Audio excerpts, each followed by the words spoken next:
Successful হতে গেলে কি লাগে? অপমান, খারাপ সময়, একাকিত্ব, নিজের প্রতি আত্মবিশ্বাস আর প্রচণ্ড জেদ। বাস, তোমার জয় নিশ্চিত। ব্যর্থ হওয়ার অনেক উপায় আছে, কিন্তু সফল হওয়ার একটি উপায় আছে, সেটা হলো চেষ্টা।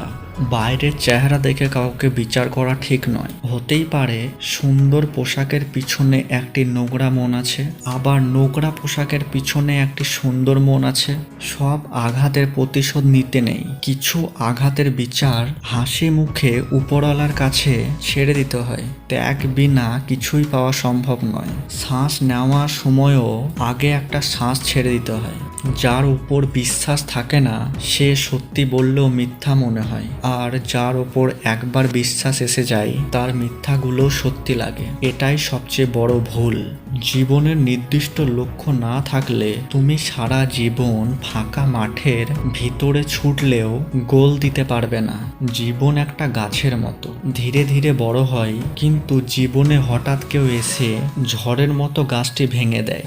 নিজেকে উন্নত করার জন্য এত ব্যস্ত থাকো যে অন্যের সমালোচনা করার সময় না পাও। জীবনে হার মেনে নেওয়া আমাদের জীবনের সবচেয়ে বড় দুর্বলতা। সফল হওয়ার সবচেয়ে ভালো উপায় হলো প্রতিবার হার মানার পূর্বে আর একবার চেষ্টা করা। আপনার বর্তমান সময়কে কাজে লাগান, একদিন সময় আপনাকে মূল্যায়ন করবে। স্বপ্ন তাকে নিয়েই দেখা উচিত যে শুধু স্বপ্ন দেখবে না, স্বপ্নগুলো বাস্তবও করবে।